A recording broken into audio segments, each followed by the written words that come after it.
Okay, guys, welcome. You have come to a beautiful night tonight. We are here. We're doing a holy hangout for you with some very cool people, with the Daughters of Charity and some of our discerners who just saw the Pope. And they're going to share with us some of their experiences. But first, we're going to do some introductions. And before we even get to that, just wanted to let you know you are welcome to get on the Facebook page and ask us some questions, join in the conversation. Right here on the YouTube channel, you can make your comments or even tweet at us with the hashtag HolyHangoutDC, and we will be happy to kind of address some of your questions while you're here. My name is Sister Liz. I'm a Daughter of Charity, and we are here in St. Louis, Missouri, the center of the universe. It's a beautiful place to be, and we're happy to be here. Okay. And my name is Rebecca, and I'm currently discerning with the Daughters of Charity. And I just got back from an awesome trip to Philadelphia. Okay. Kelsey. Hey, I'm Kelsey. I am in Alabama right now. Also discerning, and yeah, went on the Philadelphia trip last weekend. Great. And our two favorites over there. My name is Kate. I am living in the center of the universe, but I'm originally from Texas, and I'm a discerner and a teacher in St. Louis. My name's Sarah. I'm also living in the center of the universe. I'm not from here originally, but I am working at a maternity home in St. Louis right now. And for Sister Teresa, who just joined us, the center of the universe is St. Louis, Missouri, in case you forgot.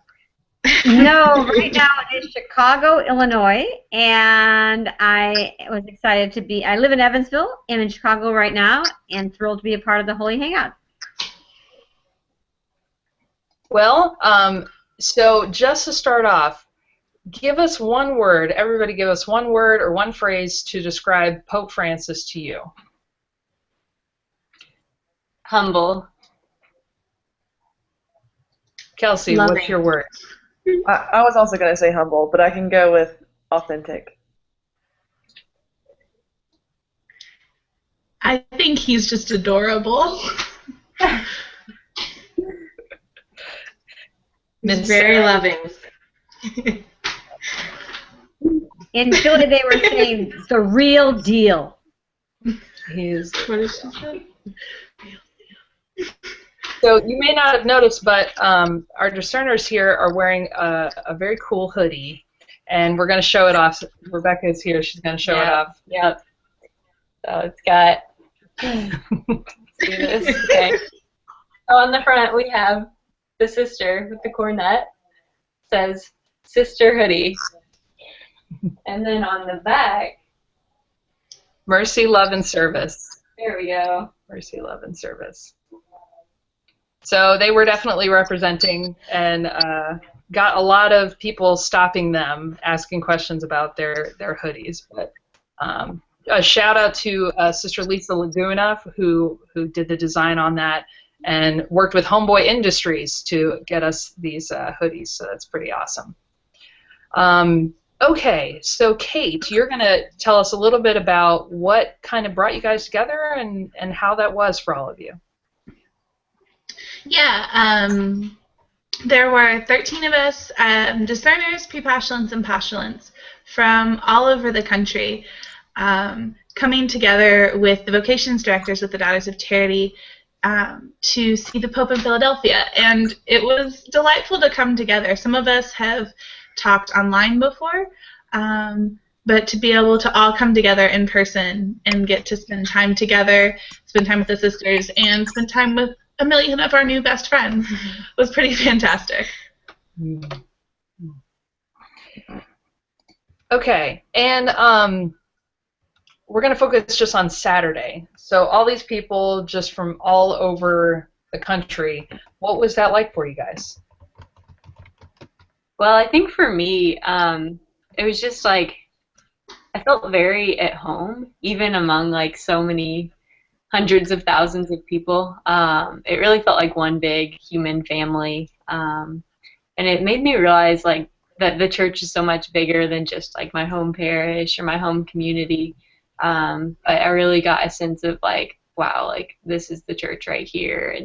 And there's so many different people. We met this guy who was from Poland, and then another couple from like Puerto Rico or somewhere. Like we met people from all sorts of different countries and backgrounds, and to be among the people was just incredible and awe-inspiring, and it made you feel like you were part of something so much bigger than yourself. And yeah, it's wonderful.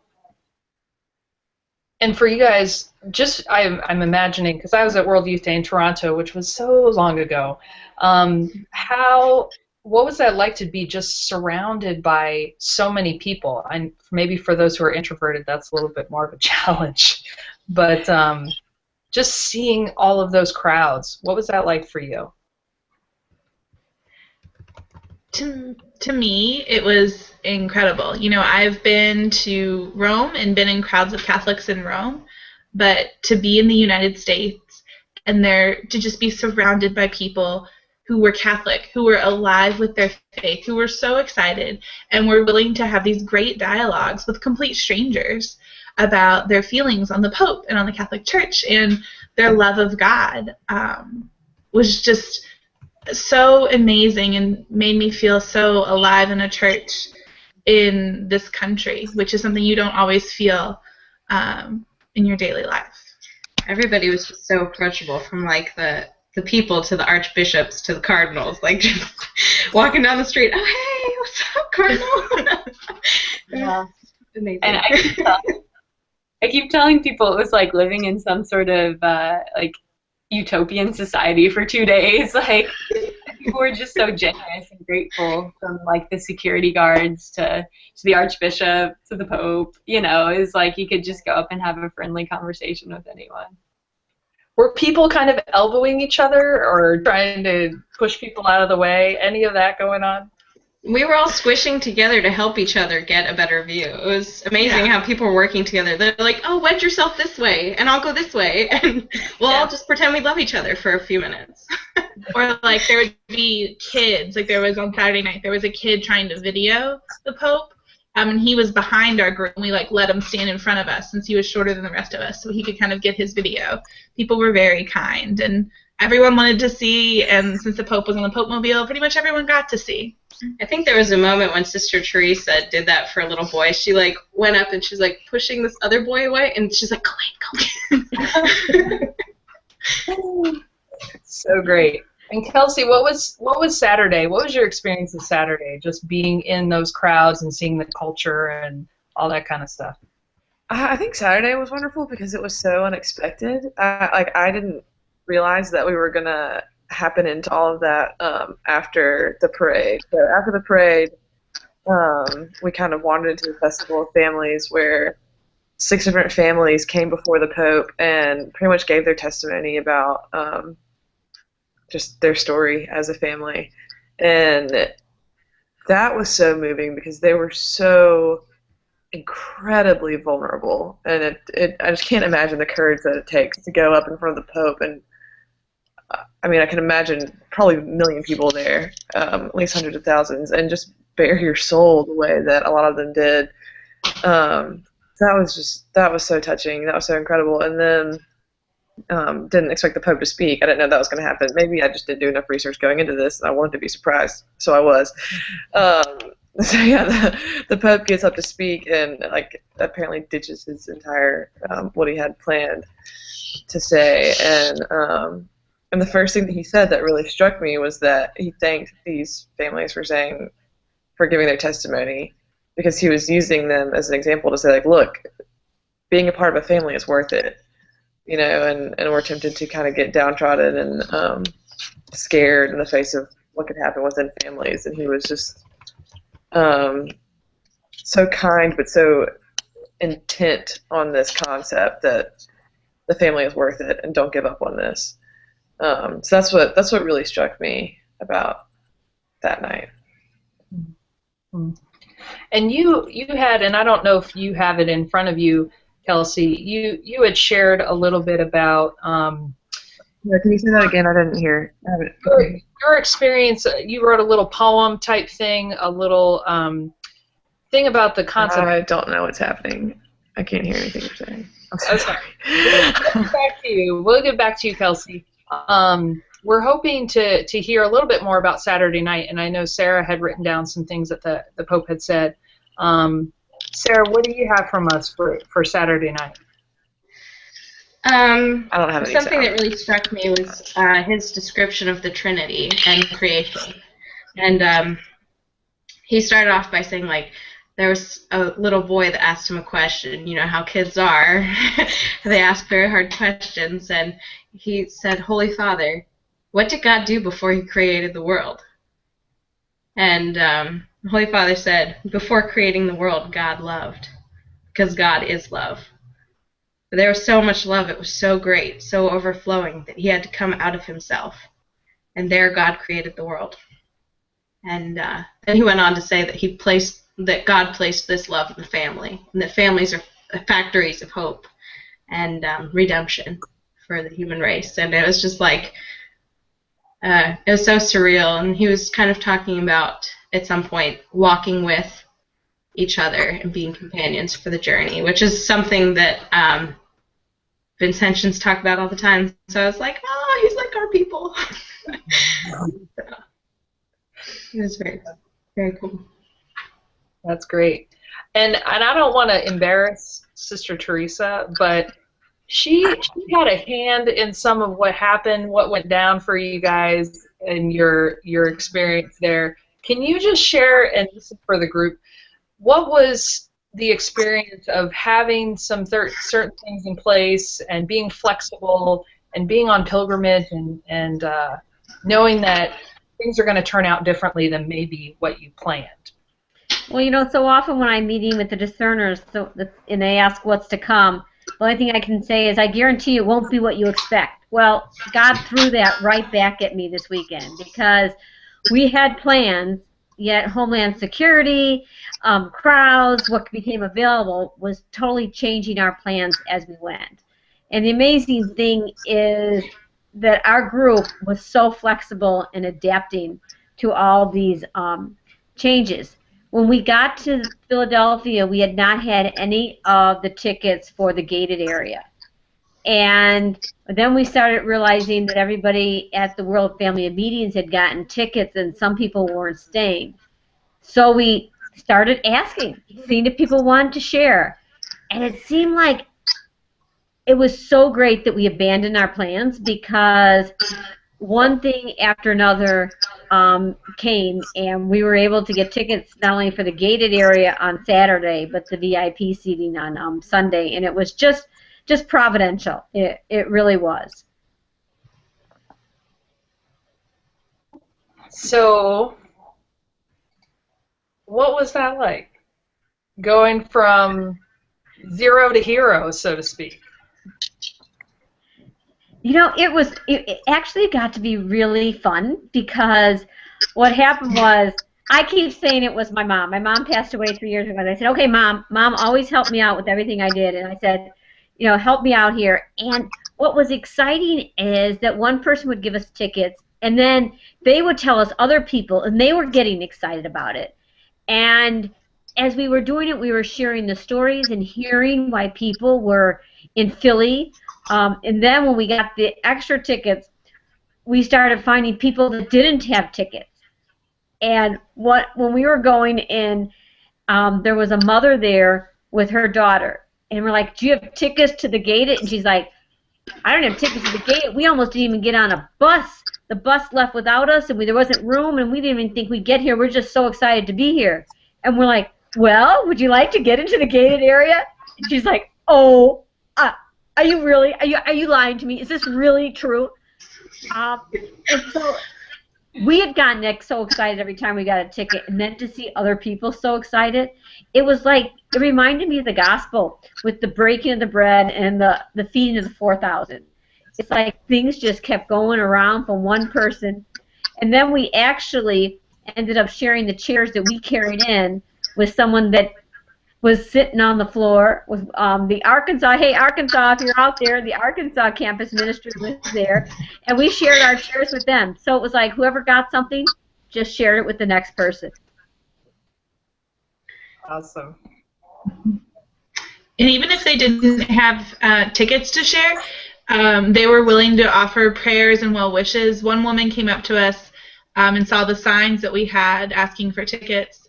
And she's like, well, I don't have any tickets, but here, let me take a picture of you guys. And she took a picture of us, and she posted it on her social media. And she had people posting on there saying things like, oh, I don't have tickets, but we'll pray for them, or, oh, I've got a ticket and got a ticket that way. And it was great just to see the love that people had for each other, and it wasn't about hoarding thing with everyone. And we do want to say a special shout out, and we got some comments and stuff coming in on the Facebook page, and keep sending them, Twitter and everything. Shout out to Kara Davis. I know Kara has a brother who is a seminarian and was able to play a part in all of that. And she actually just posted a picture on the Facebook page of her and one of the sisters watching. So shout out to you guys. And, you know, what a beautiful way of pilgrimage. I mean, for people who've been on pilgrimage, they understand that it's about being together. It's about the unexpected. It's about sharing life and struggle. And I think, you know, from what I've heard, that's kind of what your guys' experience was. I think that's beautiful. Okay, question. Cool thing that I saw actually on one of the discerners' Facebook pages was this Our Lady of Knots prayer space. Can someone explain what that was and what people were doing there? Well, we had these little ribbons. They were kind of some kind of weird cloth thing, but you write your prayer intentions on them. And so everyone was standing there, and as some people were filling them out, they were crying. It was just a very raw space, and you just laid it all out there.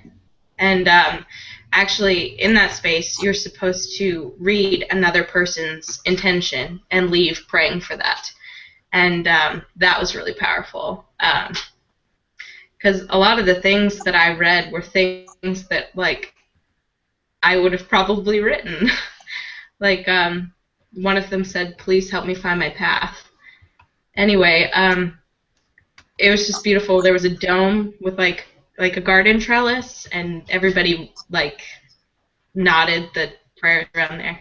And I guess the Pope has a strong devotion to Our Lady Untied of Knots, so that was cool that they pulled in that aspect of Pope Francis. And actually, when he was doing his parade, his papal parade on the way to the Mass, he actually stopped there and prayed for the intentions. And that was very special to me because I know at least 3 people wrote down something that I really needed prayers for. And yeah, it was just cool. Very cool. And I might add, like, I wasn't familiar with the image of Our Lady Undoer of Knots until about a year ago, because I had actually read that it's one of Pope Francis's favorite images of Our Lady. And ever since, like, I saw it and read about it, like, I'm just so captivated by seeing Mary in that way, like, as her taking the knots of our life and just untying them like a mother would, and to be there and write down, like, the intentions that I carried there and the intentions of my family members and friends, and just to turn them over to Our Lady. Like, it was just a powerful experience and very, like, freeing. You know, you felt like you walked away and felt like you had just, like, you know, unloaded, like, a big weight or something, and just to be in that environment of prayer is so powerful. Absolutely. Absolutely. So I just want to hit back to something that Kelsey, that we've been talking about earlier. And Kelsey, you had written something kind of cool about the idea of turnaround, the idea of letting your life be placed in God's hands, and knowing that things might turn out differently than you might have planned. Anything that you can share about that and your perspective on how that all went for you during this kind of pilgrimage experience? Yeah, so that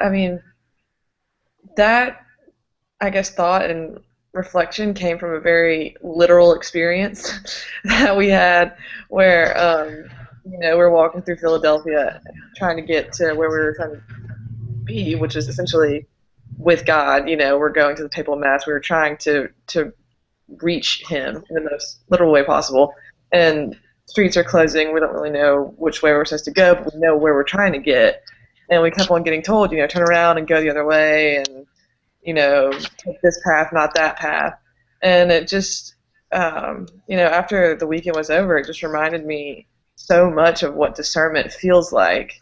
You know that you're trying to reach God, that you're trying to do his will and get close to him, and you're taking all these different paths, and you just wind up getting turned in directions. It's like just when you think that you're where you're supposed to be, it's like you get a message or something, just some sort of direction that says, nope, turn around.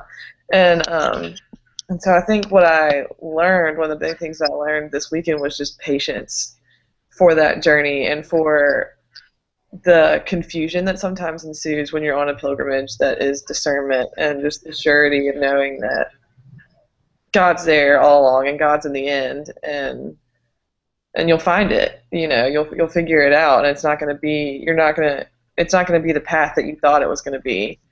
But you'll find your way there.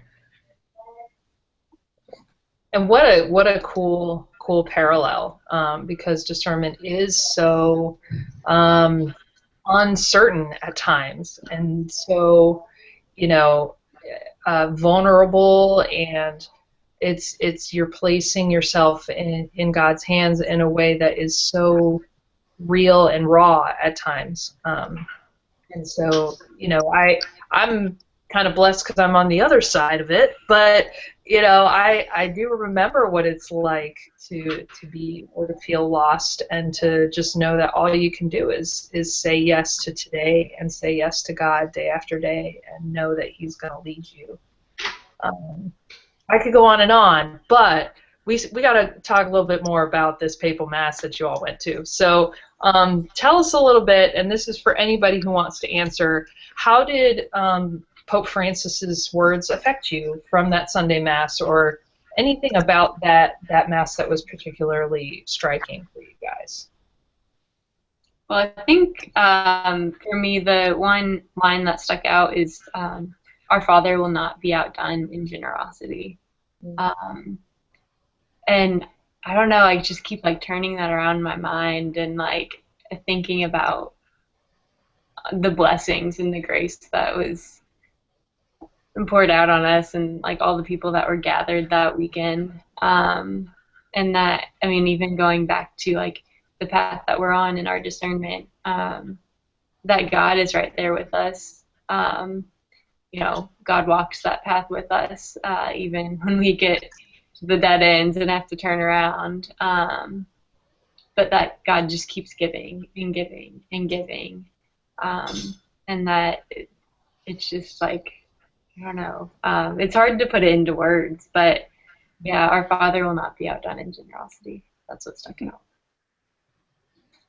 To me, something that really stuck out, and Kara touched on this in her reflection, but as they were processing in for the Mass, I kept being all right, I see the bishops. Awesome. Pope's coming, Pope's coming, Pope's coming. And then all of a sudden, one of those bishops just went up and sat in the papal chair, and I realized that it was the Pope. And just his humbleness and humility of just being there, and him just saying the Mass. He was not there to be the Pope. He was there to say the Mass, and to just see him as a priest was so powerful. I think we put the Pope and we put leaders in general up on this crazy high pedestal, and it was so beautiful to see that the pedestal is there because we put it there, not because he's up there himself. And he was really just being who he is and praising God with us.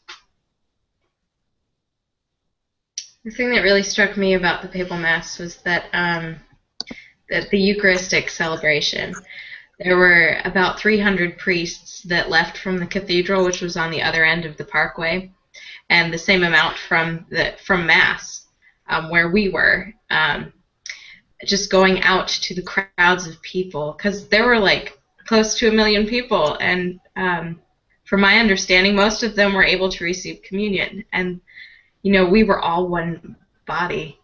We were all partaking of Jesus in that moment, and because I was a little worried when we only had the seat and the tickets for the standing area. I was kind of like, are we going to get communion? Like, that's something really important to me. And so when we got the VIP tickets, I was like, yes, we're getting communion.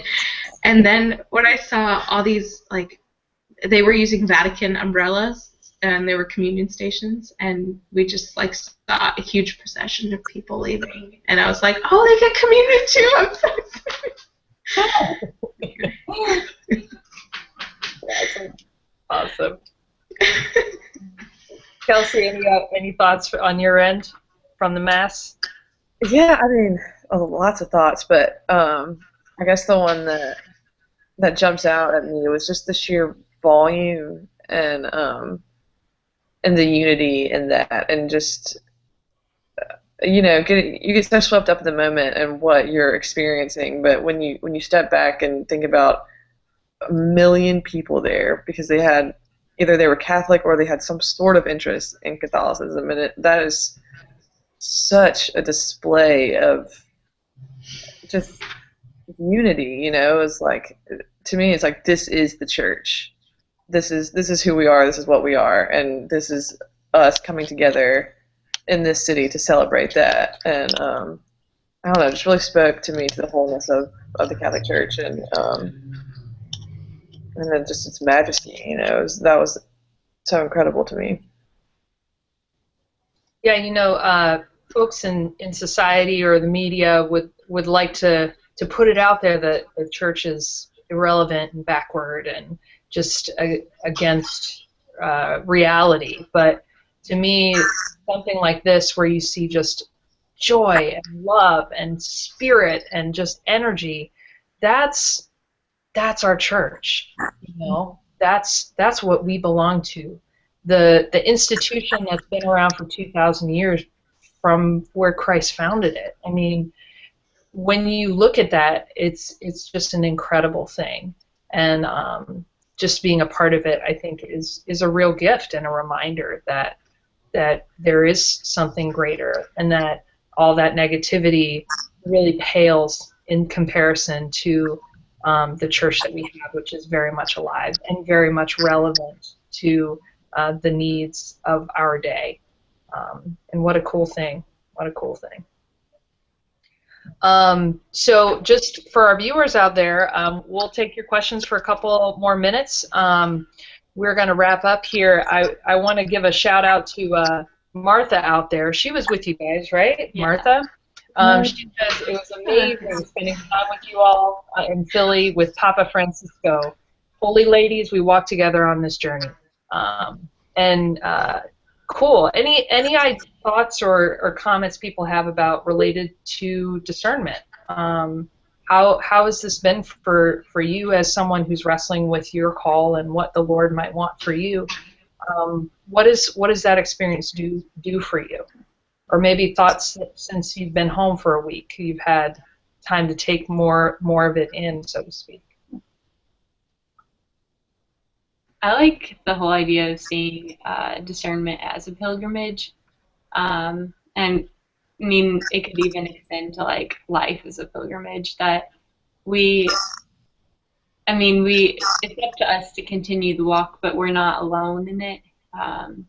We each had a buddy. Sarah was my buddy, We hold each other accountable, and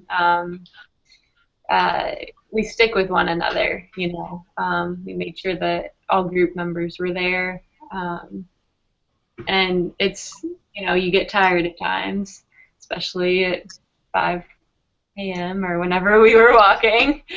And sometimes your feet are tired, you feel like the aches and pains running down your legs, but it's like, well, one more step, one more step, one more step. And so it's the journey that makes it, the destination is very important, but it's the journey that makes the destination so special. To me, it was beautiful. Go ahead. To me, it was beautiful. Again, just the people. When you tell someone that you're discerning, they're like, "Oh, you and 2 other people in the world? This is crazy. Only old sisters are old." And so to be in a group with 12 others, 13 including myself, discerners, people under the age of 30 considering this life, to go to these events and it being tons of young people, seeing other young sisters there, is just a great reminder. You don't necessarily see other young discerners every day, but they're there and they're out there in this world, and we are connecting together. So it was very hopeful. Did you guys have any expectations going into this? This is a question that came in on the Facebook page. Did you have expectations, and were they met, or were they blown out of the water by your own experience? What did you think was going to happen versus what actually happened? I think I've had enough experience with Sister Teresa that I knew not to expect anything. Plans go out the window all the time, and things just happen. You hit the ground running, and so that's what I was expecting. And I had never been to anything like this. Like, I'd never been to World Youth Day or anything. I knew that there were going to be a lot of people, and that we would probably do a lot of walking, but that's pretty much it.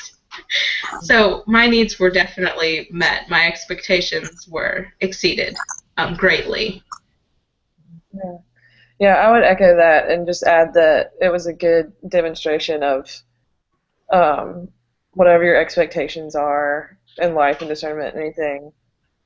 Even if you don't have expectations, it's like God just takes that and blows it so out of the water, just expands it beyond what you could possibly have imagined. And to me, that was a great comfort in discerning, when it gets confusing and just like an experience that we had last weekend. I never dreamed that I would have been able to even see the Pope when I first heard that he was coming, and it was just like God provided again and again and again. Like Rebecca was saying, just His generosity can't be outdone, and it was just this incredibly abundant display of, this is my love for you, and I'm gonna take care of you, and I'm gonna make your life something better than you could have thought it would be. Like, if I could do this in one weekend, imagine what I could do with your life. Mm. Preach it, sister. Yeah. All right, so we want to thank everybody for watching today. We're going to have Sister Teresa do some plugs. And just so you guys know, you're welcome to keep tweeting at Holy Hangout DC, hashtag Holy Hangout DC on the Facebook page. We did have some other questions come in that we can kind of answer as we go forward in the coming weeks, days, hopefully. And just let us know what you're thinking. Share your experience. Post some pictures from your trip. We'd love to see it. And also, if everybody gets a chance, there's a great article on the Future of Charity blog by Kara Davis, who was also there. And she just writes about her experiences and shares some pictures from that too. So Future of Charity blog, Google it and you can find it. Okay, Sister Teresa, give us your plugs. Okay, so not every event we have is quite as exciting as seeing the Pope, but we do have some other events coming up. For those of you in California, on October 16th, we're having a come and see retreat For those of you on the East Coast, November 13th to the 15th, we have a come and see in Emmitsburg, Maryland. That's cool. You stay right in the house where St. Elizabeth Ann Seton lived and stayed. In December 12th in St. Louis, Missouri, we're going to have a one-day Advent discernment retreat.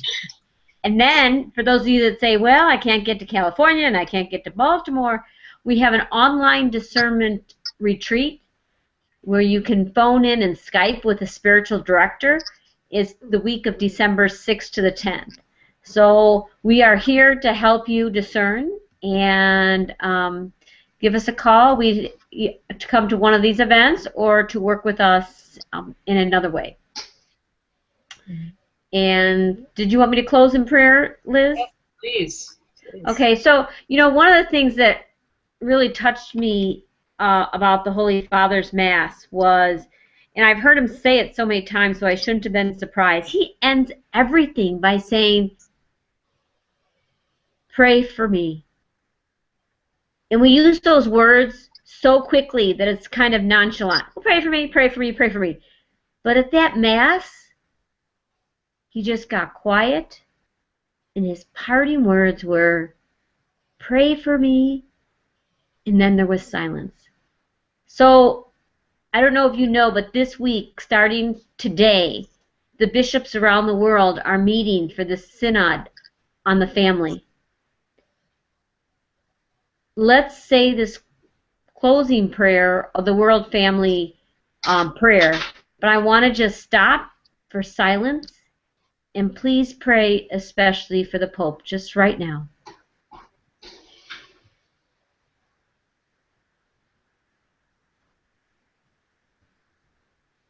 In the prayer for families, God and Father of us all, in Jesus, your Son and our Savior, you have made us your sons and daughters in the family of the Church. May your grace and love help our families in every part of the world be united to one another in fidelity to the gospel. May the example of the Holy Family, with the aid of your Holy Spirit, guide all families, especially those troubled, to be homes of communion and prayer, and to always seek your truth and live in your love. We ask this, and we ask, Lord, that this trip of the Holy Father to our country not just be an inspirational moment, but be one that drives how we live as individuals, as families, as communities, as a country, as a world. Bless us to live your gospel, and we ask this through Christ our Lord. Amen. Beautiful. Beautiful. All right, guys. Well, we thank you for watching. Thank you to all our panelists for coming out tonight and spending time and sharing your experience. And we will see you on the next Holy Hangout, but don't wait till then to keep in touch. We're on Facebook, Twitter, Instagram, every other social media that you can think of, and the good old email and phone, too. So God bless you all. Have a great night. Take it easy now.